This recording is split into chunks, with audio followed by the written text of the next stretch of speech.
Okay, short test. Does that work? Can you just give me a sign? Yeah, it works. Perfect. Fine. Thanks you. Thank you. Okay, so let's start.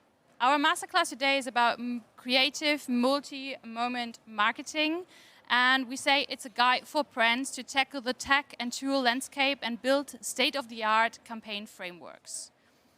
And before we start right into the conversation and the presentation, we just have a short intro, like who's in the room and who is presenting to you.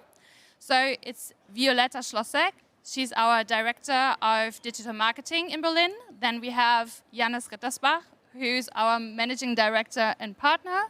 We have Claire. She's a Senior Strategist and, oh, thank you. Didn't work then. And I'm Franziska, and I'm Head of New Business in Berlin. So now you know who's in the room, and I have 3 slides, keep it really short, and just tell you who we are as DEPT.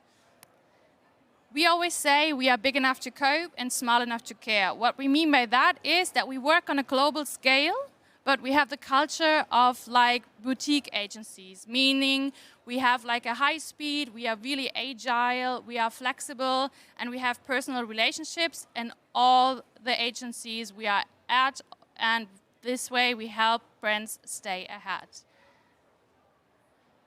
And we are super proud of the way we help our clients stay ahead. We love and live for innovation. That means that this is our everyday North Star. And we always look to improve what comes next. And we are future facing and aim to solve the problems of tomorrow by today. Why is it not working? No.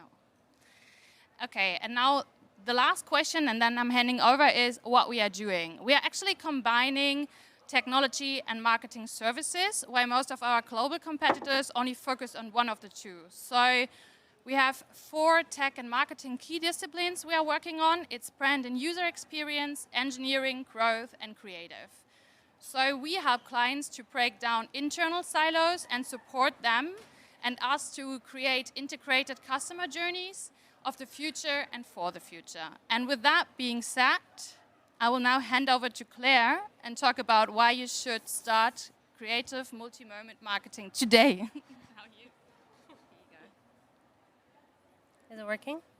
All right, so I want to start with what everything starts with, which is answering the question of why, which is basically the answer to why you're here today. And then Vio will tell you what it actually is that you can do with it. And I want to start off with a quote from Deloitte Digital, which is that consumers expect to be treated by brands like they're treated by their friends. And if you think about it, it makes sense, because you often, when choosing for a brand, the emotional outweighs the ratio. It's like when you're choosing an iPhone instead of a Samsung Galaxy. For certain specs, it might make sense to choose the Galaxy, but the majority will prefer the iPhone anyways. It's when you start running and you could buy the shoe that all insiders and pro runners will recommend, but you want to buy into a community as well, so you buy the Nike running shoes. And it's also very simple at home. You can buy the Rituals shower foam, but you can also buy the private label shower foam, but then you don't get the full experience of treating yourself and this gonna. And this emotional connection is really important because it inspires long-term customer loyalty and thus increases your customer lifetime value. And what Deloitte has researched is that when people are describing their favorite brand, or they're describing their relationship with their favorite brand, they name 3 important emotional factors that play a role to this, which is 1, trustworthiness, integrity, and honesty. They're quite human emotions. And if you think about it, like if I would ask you to describe what you value about your relationship with your best friend, these 3 could also come up. And it shows how important it is to emulate these human emotions and establish this human connection with the customer that you're talking to as a brand. And of these emotional factors, the most important emotion into establishing this long-term customer connection on an emotional level is trust. And trust is based on 2 things. You want to gain the trust initially, but you also want to sustain it. We all know that trust, it comes and goes, but it comes slower than it goes. So it's super important to sustain this.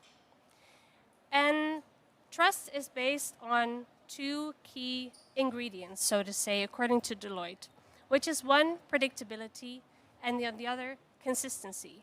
And this is not predictability in a way that Mother's Day is coming up, so you get a generic social ad from all these brands, and you get 5 newsletters that sell you the same message about Mother's Day and that you have to treat her well, and you actually only signed up for those newsletters to get the discount on the first order in the first place. And it's also not consistency in a way that you'll be chased by the same product ad of the shoes you looked at last weekend that you're not interested anymore in, or even worse, that you already bought. It's predictable in a sense that the customer knows that for every need that may arise in the future, especially the needs that they themselves cannot foresee, that you as a brand will be there to acknowledge these and will consistently show up with the right message at the right time through the right channel. So, in short, relevance in this is key. It is key for you as a brand to provide relevant, personalized brand experiences that is by now expected from the consumer if you want to stand a chance at long-term customer loyalty. And in that sense, the consumers and we also in the room have been conditioned to expect this by players like Amazon or Netflix that manage to not only meet your needs, but to exceed it. For example, at Netflix, they don't just meet the need of providing you with entertainment or providing you more specifically with the newest season to your favorite series. They actually manage to predict what your new favorite series will be. And that's the stage you want to be in as a brand. And to do this, it's not easy. And one main challenge that we're facing right now to do this is the current customer journey. So here we have the current customer journey, which we refer to as See, Think, Do, Care: awareness, consideration, purchase, and loyalty. But right now it has moved to this. And this is what Google refers to, this infinity loop, as the messy middle in the customer journey, where on the left side you have the exploration phase, the C phase of gathering information, listing up your initial set of options to choose from when you're looking to buy a new product or a new service, and the evaluation phase, which is the consideration phase, where you narrow this down. It's a reductive activity to narrow down this initial set of options. And ideally, after that, after the evaluation phase, you have the option that works best for you.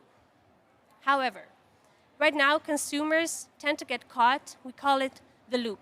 They tend to get caught in this infinity loop. And it's not called infinity loop for nothing. They get caught in it, and they will be phasing between exploration and evaluation until they are confident enough to break out of it and purchase your brand.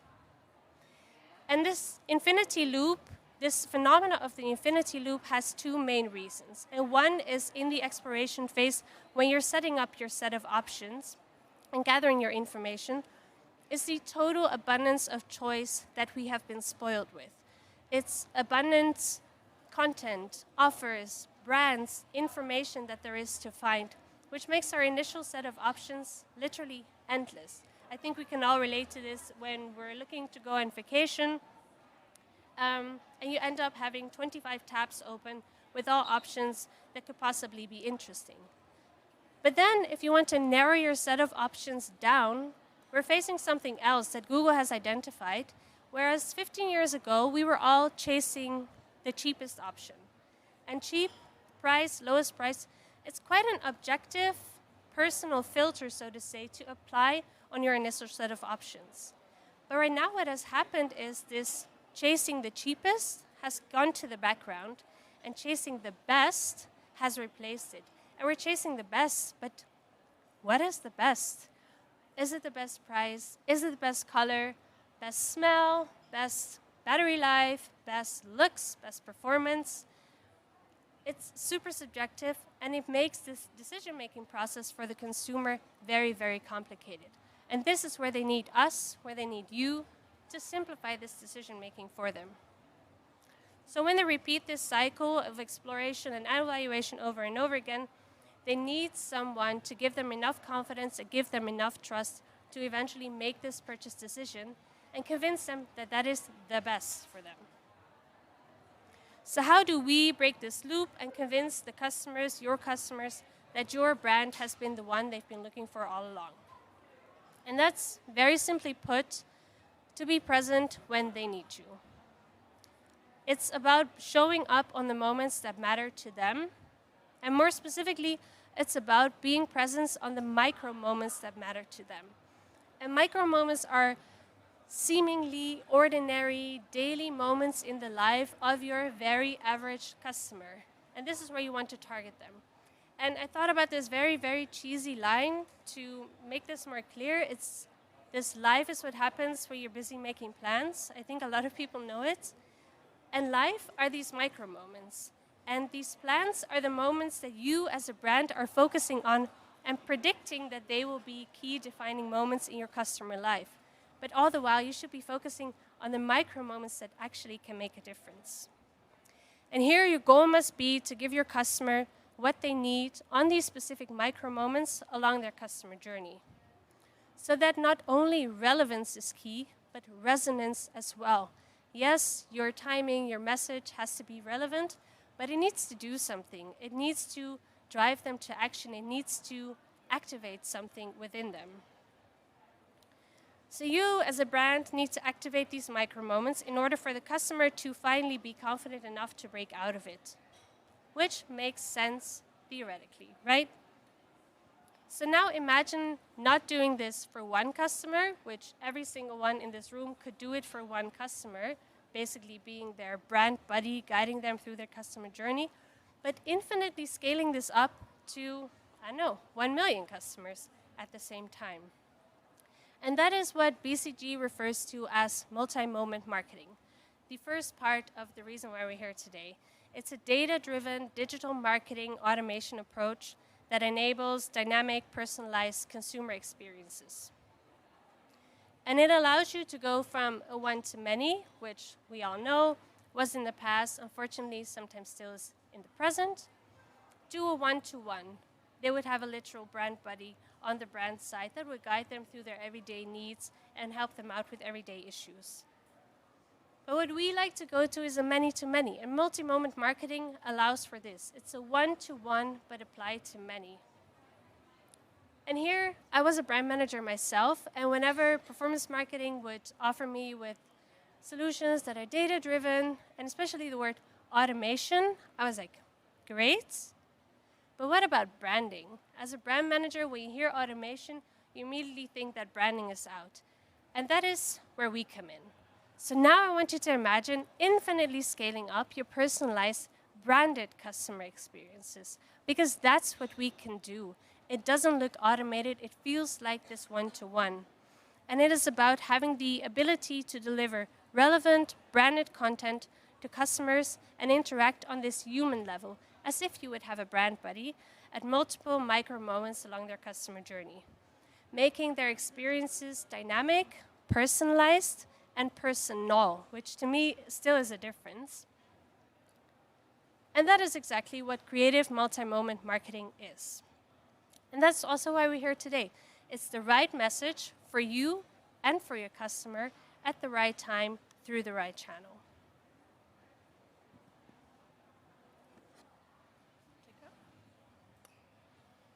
So cool. Thank you, Claire, for creating some interested, exciting faces I can see in the room. I hope this stays the same when we go into the operational and technical part now. So how can we bring this to life, and how can we make creative multi-moment marketing alive? So if we want to deliver the right message at the right time to the right channel, as we just heard, we have to bring three components together. First is creatives and communication. The second one is data insights on those micro moments. And the third one is how we can deliver this to the touch points. And if we manage to master this challenge, we will be able to really get in touch and in dialogue with our consumers. So how to tackle this? Let's start with the creatives and the communication. Step one will be you have to break down your communication strategy alongside the customer journey. And as we just heard, even though the customer runs into loops, switches from phase to phase, you are still able to cluster the whole customer journey into 4 pillars, which are exploring in the see phase, where someone is looking for inspiration. It's the think phase, where the specific question would be, what do I exactly need? Where the customer needs information or service about your product range. And the do phase, where someone specifically wants to buy something and needs guidance and enablement. So the 4th phase would be then care. What more is there to expect or to explore? And this is about service and inspiration. So this is something that can then be brought down to those micro moments along this journey. And now it already gets a little complicated. So we really have to identify our customers' micro moments alongside this journey. So I hope you can read this, it's big enough. The typical customer would, during their user journey, not only switch in between those phases, but maybe also through devices, several situations in their daily life. So it could start with someone waiting for their train, commuting, being bored, scrolling through social media, looking for inspiration. The next phase could be entered when that person arrives at home and already is in research mode and in the deep rabbit hole of search engines, comparing information and insights about products. And then they might be in the phase where they actually want to buy something. And this could happen anywhere. This could happen at home, but maybe they are out with friends in the evening and just telling them about that healthy food box that they just researched about the evening before. And that's where we need to be available and where we have to find the right messages. And even after this, when someone is already an existing customer, how can we keep them? How can we provide them with more relevant information and things that might be interesting for them, so that someone could be in the gym, training, deep of all, after all this information they gathered, deep in the knowledge of how to gain some muscle, and this could be something that is interesting for you, signals that you can build on. So, and now think about your customer. Think about the guy who's in the do phase. When he opens his phone, what is he going to do? He will probably open Google, and that brand better be visible on top of that search result page with the right offer and the perfect pricing alongside the products that he already researched. Otherwise, the competitor will be. So if we've managed to get into this, we still have step 3 and following. So we have to choose the right messaging for all of those phases and moments for the right audience. But also, we have to be promoting the best product at the most presumable touch point, in the best format, and of course also delivering our brand experience. That's a lot. And it really is a lot, but what I can tell you now, this is the groundwork, and if this is done, you will get so much easier with approaching this strategy. So what you can see here is an example from our Client Smart work that we've done, where we really broke down for every phase and every channel and every moment their personas are going through, what kind of message we want to deliver, what product might be interesting, what design elements we want to use, what we need, what CP, what activation we want to communicate at this point, and this really through all of the phases. Already looks a lot. This was for one persona and one product, the electric car they are selling. So it can get even more depending on how your product range looks like and your audience looks like, of course. So, but this is the biggest part. And if that is done, it's about creating all those elements to make it automizable. So we have to now think about design and copy elements that can be used to freely combine to our communication, to the right moments of our users, and really build a framework out of this. What are those elements and variables? This could be the featured product, for example. This could be the call to action, the campaign message, of course. Maybe the language, if we are going for a multi-market campaign. This could be, of course, image material, video material, or also secondary USPs that might be interesting towards that specific micro moments the user is going through. This is an example from our client Spotify, and you can already see how they still manage to transport their brand identity, even though we choose this approach, because the elements that you are seeing, they repeat, and they are combinable. So you can also do this not only for the think phase, where here Spotify communicate to discover several functions and product parts they have, but also switch to a premium user at some point. So when they've collected even more information about the user journey someone's going through, we start activating them to really get a premium account. And what was added here is basically the same elements as in the campaign part before, but now, for example, with another activation, with a nice offer, and of course, with a CPA-driven button. It's a little bit larger, so you get a better impression. So, and now it gets a little technical. And I guess that everybody in this room has seen these slides where agencies draw down big campaign architectures, technical components, and everything. And often we know that. We do this as well sometimes in pitches or strategy presentations. Often we get lost in this and don't understand them. Today will be different. We will build this architecture together. So everyone in this room, at least this is my aim, will in the end understand how a sometimes very complex looking topic like marketing technology can be easily understandable and it's not that complicated. So now we have the creatives in our communication with all the several elements we want to include. We also have some data insights that we already gathered.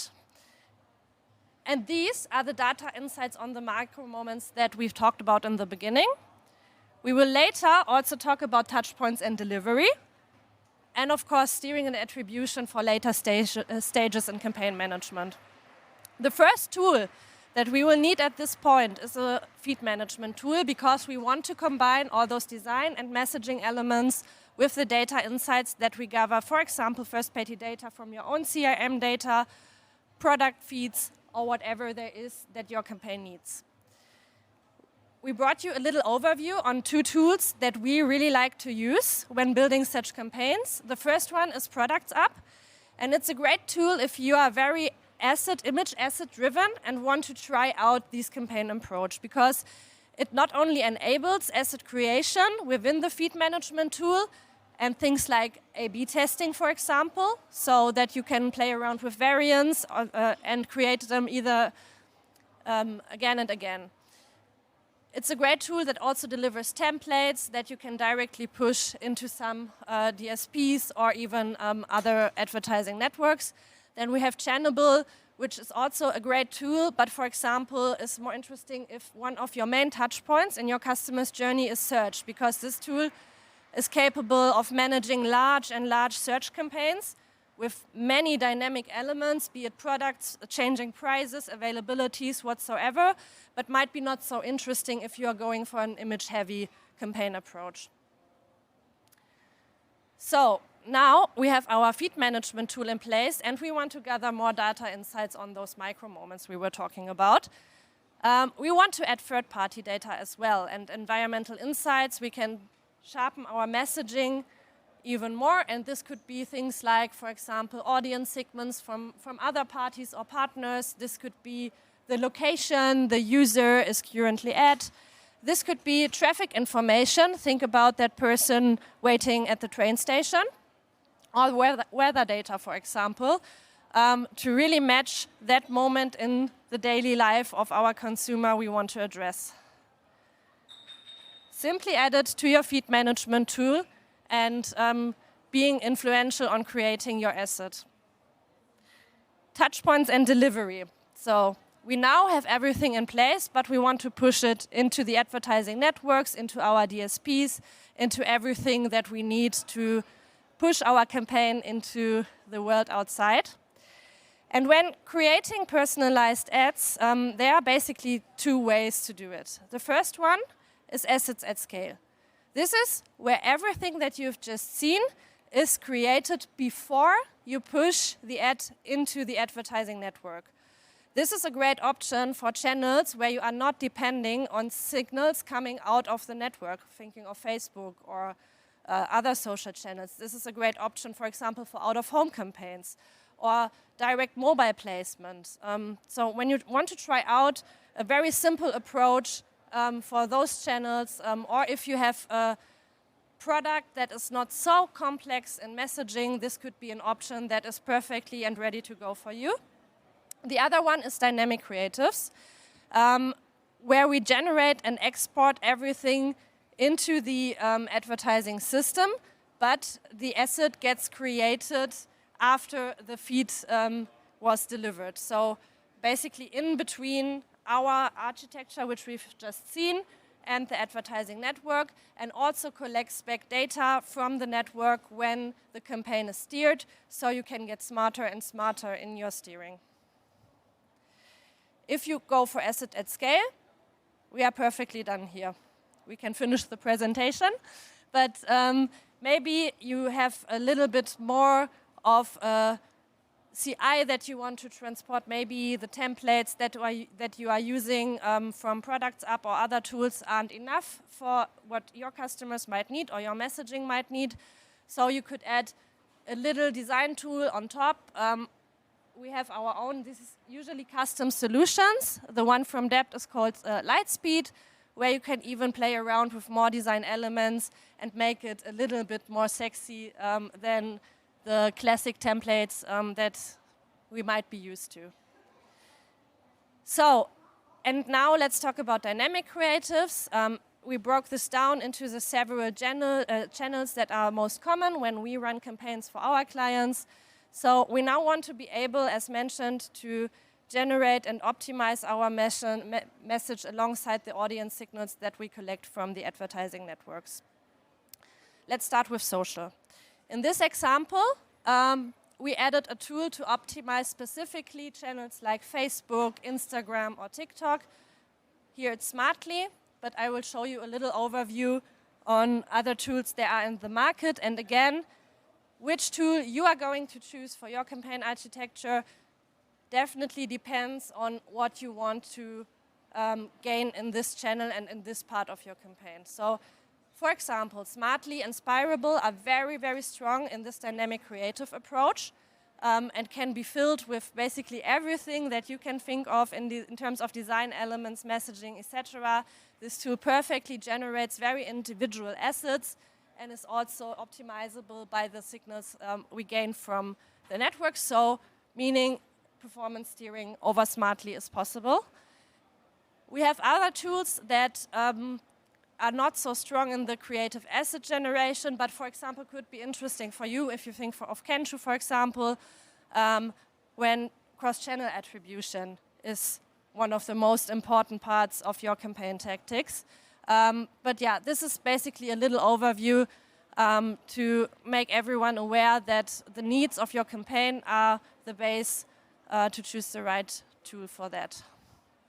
So, another one for display and video steering, and in this case also search, is the Google Marketing Platform, we choose here as an example because it contains a tool called Google Studio, which makes it so easy to push dynamic creatives into the most common publisher placements. So we still know that there are others, right? So all these tools that you can see here, Google Studio, Xander, Adform, also parts of Adobe or Criteo are basically DCOs. And what we see in the market is that 5 years ago, DCOs were single tools that could be bought and integrated into your ad tech architecture at any point. Today, it's sometimes still possible, but usually they are a part of a marketing platform solution. Think of Adobe Marketing Cloud or Salesforce Marketing Cloud, or as in this case, Google Marketing Cloud and everything except for Criteo that you see on this list. So this also shows in which direction the market is moving.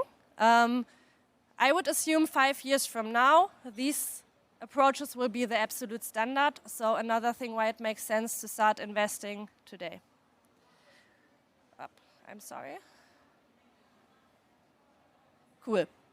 And another great thing about setups like these is that they are highly connectable with tracking tools. And a very nice and integrated setup enables us to get our campaigns being smarter and smarter over all channels automatically. So we know that a lot of clients, the most common analytics and tracking tool we have in our experience in the market is Google Analytics. And specifically this setup that we are showing you right now enables us to not only cross-channel attribute all the data that we are collecting over those setups, but also enables us to push back audience signals into our own audience segments.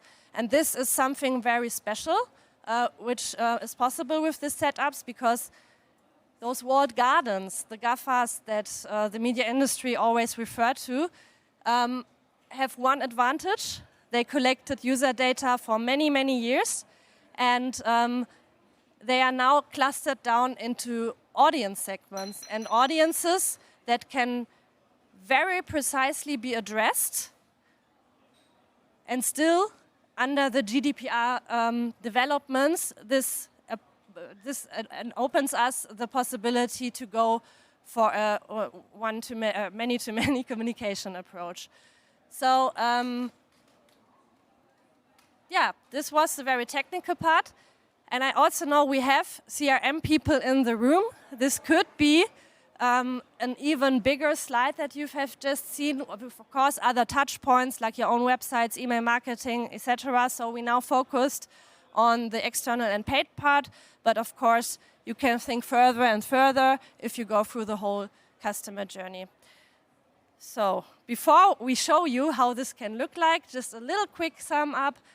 Remember, creative multi-moment marketing is a many-to-many approach that always needs some kind of information, especially if you have a broad product, scope. If you have running large-scale campaigns, it won't be manageable at some point anymore. Setups are scalable. You don't have to build everything tomorrow from scratch. You can start small, thinking big, and add tool by tool by tool. It enables you to fluidly optimize your budget because everything that we are doing when steering those campaigns makes our tactics smarter and increases the efficiency in our ad spend over all channels. I'm sorry. And every ad tech investment that you do today, as mentioned, will be a future investment because we see that the whole industry is consolidating right now into these techniques and into the marketing platform approaches. So, and now after the theoretical part, we will show you two ways how this can look like. Thank you. Okay, exactly. With like all that background knowledge, we're now going to have a look into something a little bit more concrete and tangible and have a look at two client cases. I'm going to keep it short and sweet, but yeah, let's have a look. The first one is for Just Eat.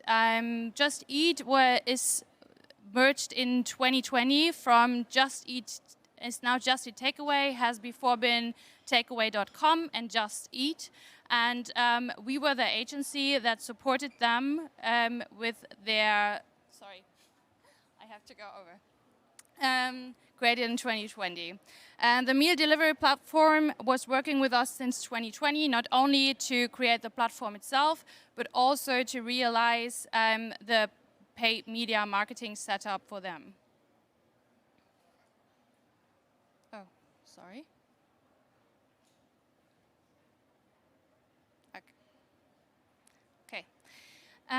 The challenge that phase was broken down to 4 main criteria. The first one was creative repetition. So as Vio mentioned before, we had like creative details that repeated over and over again. and we had same message to different audiences. So we had like a global creative strategy that was played out in all the markets and not separated for the markets. Then we were stuck in creative guidelines, mean we had the over and over same creatives for all the people. Again, didn't really work. The messages were not a match and they were not personal at all. And the last one was not enough learning, not enough testing. So we never were able to like optimize the campaigns throughout the campaigns itself, but also not afterwards for the upcoming campaigns. What we did was the so-called Project Sunday. So together with, by using Smartly, we set up an automated system that took all the things we just talked about into consideration and created assets at scale. On the next slide, we see the setup. So what we did, we took the key metrics like the different cities, we took like the different areas, restaurant partners, the daytime and different events, and then put it together with the audiences, meaning their food preferences, their mindset, something like I have a night out with my friends or like a big event coming up, or also I'm just searching something for like a movie night by myself. And the last one is dynamic creators via Smartly. So we all did it via Smartly. And what came out, for example, is what you see right here. This was for the Euro sponsorship of Just Eat Takeaway. And what we had here is like a countdown to the different matches regarding the different markets. For example, here it's Spain and Wales. Then we had a talent that also was different talents for different markets, and then we had like different food options, which referred to the mindset of the people. Am I doing it like into the wrong direction, kind of?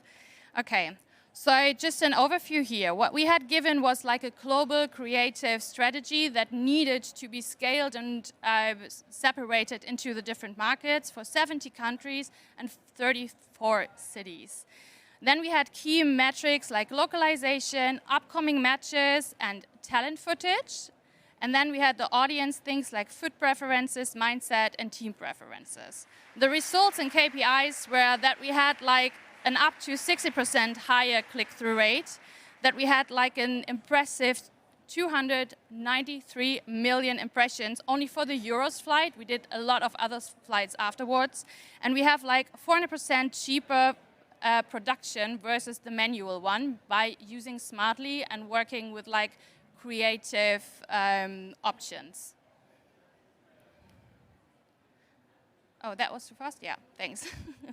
And then we have the second case, which is Rituals. Rituals was launched in 2020. I think most of you know it, and Claire mentioned it before. It's a home and body cosmetic brand, and the goal of all the Ritual campaigns is mainly growth. It's also like having a higher revenue in the markets they're already in, like Germany and Netherlands, and then gaining growth in all the other markets, which were at that time rest of Europe and the US.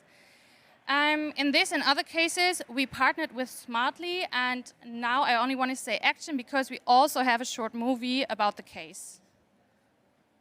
Habits, seemingly meaningless moments which we tend to overlook. Rituals, the global cosmetic brand, wants to change that with groundbreaking AI technology that takes personalization to the next level. Meet Rituals AI Center, an innovative platform which predicts customer behavior in real time. It gathers data and uses this to personalize, optimize, and automate all of Ritual's digital media campaigns, making cross-channel personalization in real time a reality.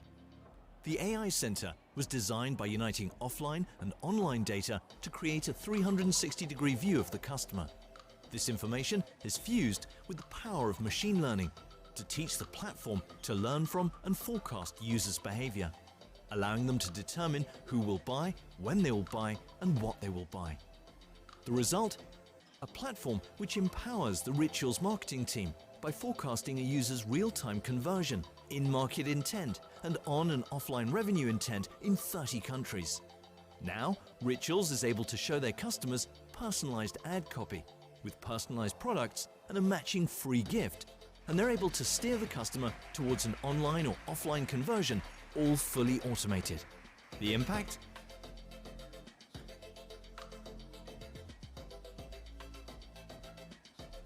Rituals helps their customers in showing what they need, when they need it, and where they should buy it. Being the first brand to have successfully implemented this fully personalized automated strategy, the Rituals AI Center saves the marketing team both resources and money, balancing the ultimate digital personalized experience while maximizing revenue.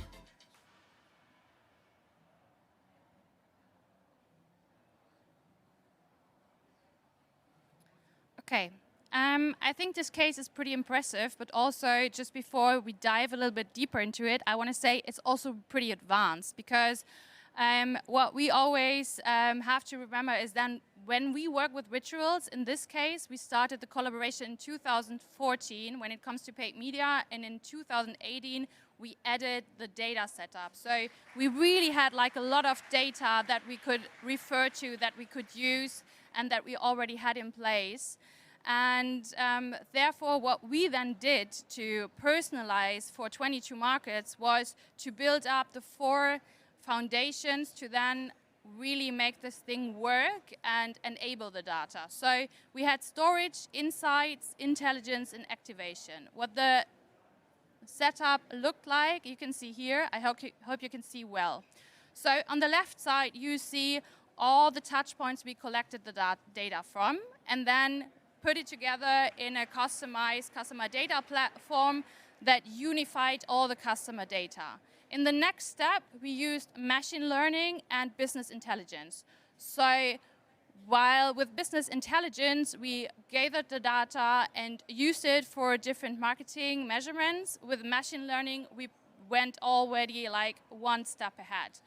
So we created insights and then used descriptive intelligence and topped it off with predictive intelligence. So we already knew what the customer was likely to buy or was likely to do. Also, we used a lot of these insights and the behavior we tracked to then enrich the customer data platform again. The last step was the activation. In this case, a cross-channel audience activation, and no, it was the right one, yeah. Audience activation on orchestration through social, programmatic, media buying, online to offline email marketing. And so we generated like a lot of moments of need and want. And as you can see here, and as I mentioned before, we started in 2014, then topped up in 2018. So what we really like about the Google platform, the Google marketing platform, is that it not only gives you the right tools, but also the chance to top off and develop along your journey, right? And on the next slide, we have like 3 really concrete examples. What I mentioned before is that we have like the tracking of previous purchases and then use this tracking of behavior to predict the next purchase. What this enabled us to personalize the marketing efforts to really, be on spot on what we think will be the next purchase for you, or what we kind of learned through machine learning. The KPI of this was the reduce of 60% cost per sale. Another example is the out-of-stock products. And I think we all know when we put something into the cart and then it's not available anymore and it's kind of really annoying. But in this place, it's not only a newsletter that you get saying, hey, the product is back in stock again, but also like a lot of creative assets that are really tailored for you and show you the product that you were already thinking about. So we are really close to you buying it as a customer, which means the remarketing spend was reduced by 40% because it was really predictable that the customer will also buy it, really buy it. And the last one is quite a simple example, but still was really successful. It was the weather forecast, in this case the UV index. And we matched the weather and the products and had then dynamic creatives that were up to date, I would say. And by this, we had a click-through rate with over 2%, which was one of the highest click-through rates we ever had for display. So overall, again, it's a really advanced approach, but it was also really successful. And with this being said, I think we have some time left for challenges and Q&A. So, last part. What else do we want you to take home? We collected some ideas and insights on typical challenges that we learn about when we are talking to clients. And maybe you will take this and bring it into the discussions with whether your bosses, your CFOs, whoever might be a little still a little pessimistic about the investments, the approach, and the impact. And for this part, we want you to get a little interactive with us. I hope the energy is still there. Please, if you like to, you can screen these little QR code because we have 3 questions for you that we would love to discuss.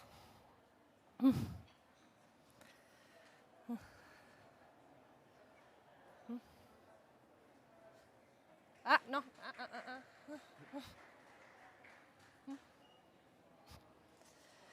So, You don't have to scan the QR code again because it's always the same. We have the same code again on the next slide. So if you scan it once, then you're on the right page. And yeah, we would like to ask you the first question. It's relatively simply.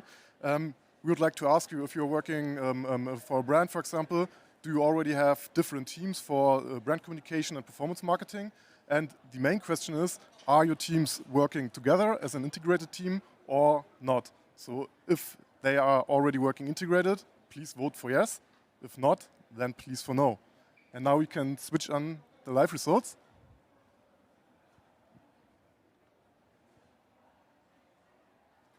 Yes.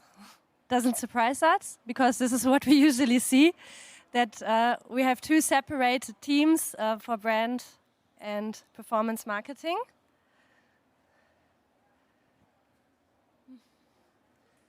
So how can you get through the challenges that might come up with setups like this?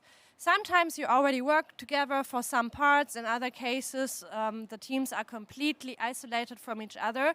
So the first thing, and I'm in this industry for 15 years, and I think we are telling this for 15 years, break the silos. So what you can do, if you have a performance team in your house, that's perfect. Include them into your brand planning activities. They have the insights, they know about your audience, they have data signals, and they also know about the recent trends and possibilities in ad delivery. So they will really help you to stay ahead, especially on the technical side. Also rethink performance ads, because what we often see is when the performance team is running their image or video campaigns, they basically get ready to go assets from the creative team, which was usually briefed by the brand team. So we get into the situation where we are not able to to take advantage of all the technical possibilities that there already are and could be used. Because most of the performance campaigns are run on Google anyway, be it search ads 360, sometimes DV 360. So it's easy to add, for example, Google Studio, as we've just seen, if you open up your mind to create campaigns like this. Little rethink on the side of the creative teams or your creative agencies, but in the long term, very effectful. And then one thing that we see very, very often, track the full user journey, meaning track your brand campaigns as you track your performance campaigns. Meaning not only going for awareness factors and reach, but also how does the user behavior look like as soon as they clicked on your ad, enter your website, your own channels, and move through the whole user journey until they end in the lower funnel. And this will help you in the long term to build strategies like you've just seen and break the loop with multi-moment marketing. Next question. Yeah, before I start with the next question, you can also ask us open questions in this tool. So please feel free. We have some time in the end to answer your questions. Of course, we will also use the microphone, but if you already have some question in mind, put it into the tool. The next question is, we would like to ask you if this topic or these kind of topics are already part of your discussions internally in your organization. Because we often know or noticed that there are a lot of concerns or arguments against approaches like this, because we have, of course, in the initial phase more more investment, which we need to do. For example, to build up the IT infrastructure, of course, we have to invest in some additional tools. So we would like to ask you, is it already a discussion in your organization? Yes or no? If it's not a discussion, please don't vote.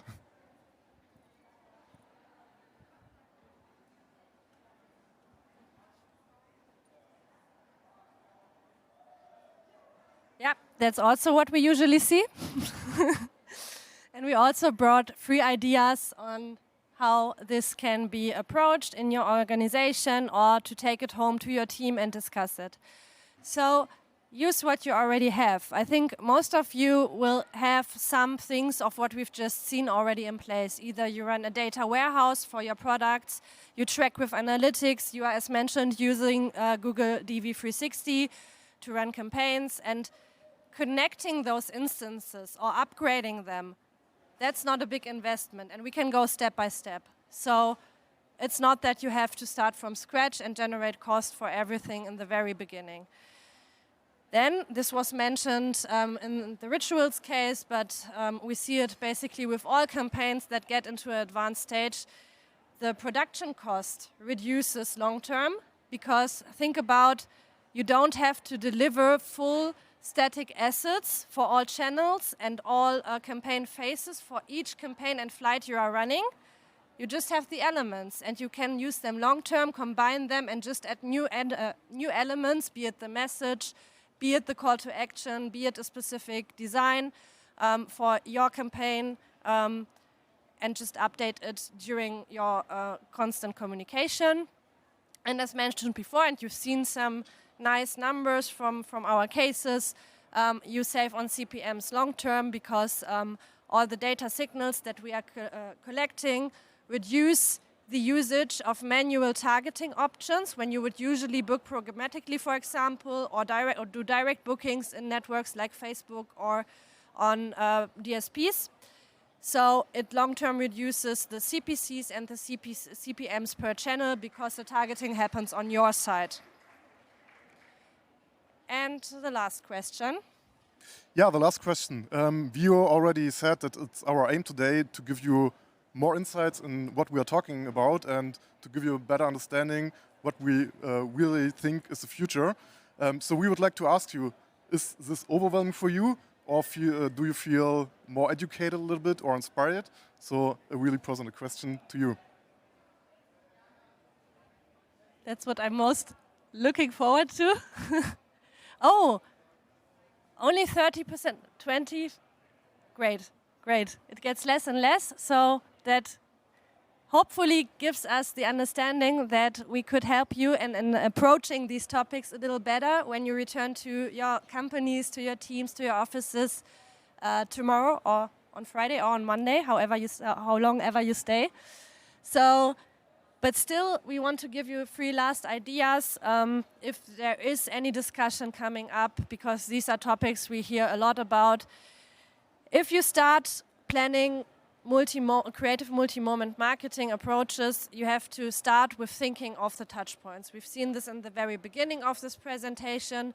Think about your user journey, get the data insights from your analytics teams, from your CRM teams, and start building the touch points alongside the user journey, and think about the messages that your customers would expect at those touch points. So deliver. Then add feed management. This is so simple, because this enables you for everything that we've just seen today, and thinking about channels like search, for example, or very simple display channels. You can directly start with these approaches. You can test it out. You can learn, and you have done the first step in creating automation. And then choosing your first visual channel. So this can also be set up easily. We've just seen this. One first tool, for example, Smartly, or any of the other tools you've seen in the overview, to really create a very first lean set of dynamic creatives. This hasn't to be for your whole marketing planning for the whole year. This can be, for example, your always-on communication, your standard communication. This isn't a lot. And just start working with it, try it out, and it will give you a lot of insights, and you can move forward from this. And that's it. And now we have a little time left for your questions. And yeah, don't know if I have anything in the app. It's not readable, but yeah. Cool. Yeah, the first question, how could we receive the presentation? I'm not sure if it's shared, but if you like to have it, please ask us after the meeting here. So let's jump to the next one. Rachel is asking, what have you found is the best method of breaking silos and pulling content from omnichannel and cross-platform systems? This was the whole presentation, what the whole presentation was about. No, we know that this is always an individual constellation. So we talk a lot about the Google Marketing Platform today, but for example, if you're already running on Salesforce Commerce Cloud, it could make completely sense for you to stack up with Salesforce Marketing Cloud, and this could be your first step, right? So it really depends on what is already there. But if this question is about on how to bring this into an organization, is from my experience and also from a lot of years working in performance marketing, just trying it out, doing first campaigns, and share the results and open the discussion. Test and learn.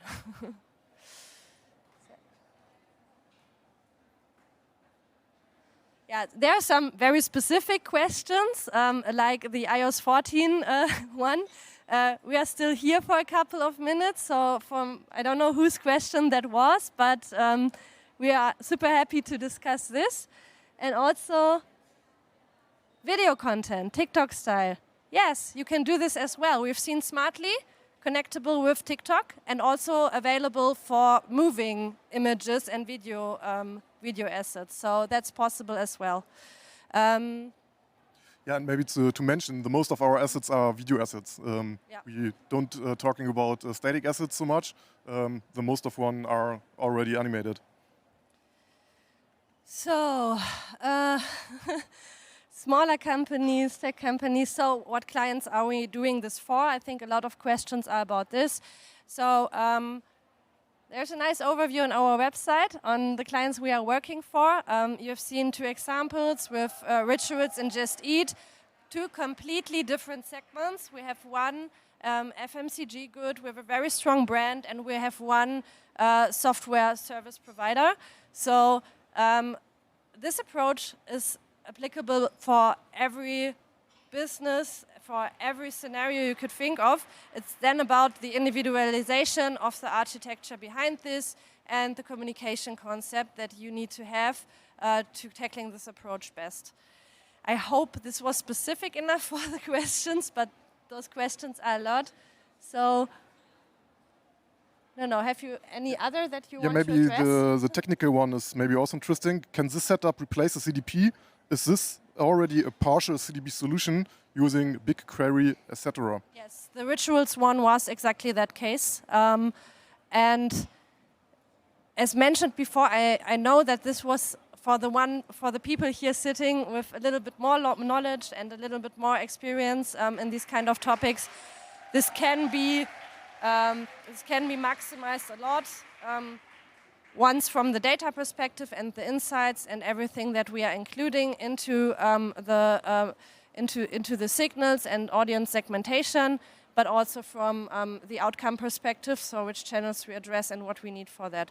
And also I think there was a question about a data scientist and a BI expert, I guess.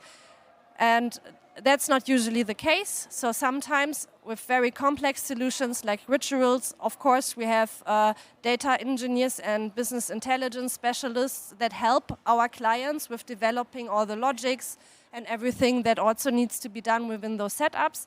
But in other cases, it's easily doable, for example, if you have an educated performance team in-house, because they are usually also used to work with these kind of sources.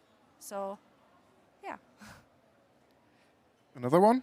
I think we are good also from the timing, or we can also ask openly if someone would like to. We didn't expect that so many questions would be put into the tool, but yeah. Thank you.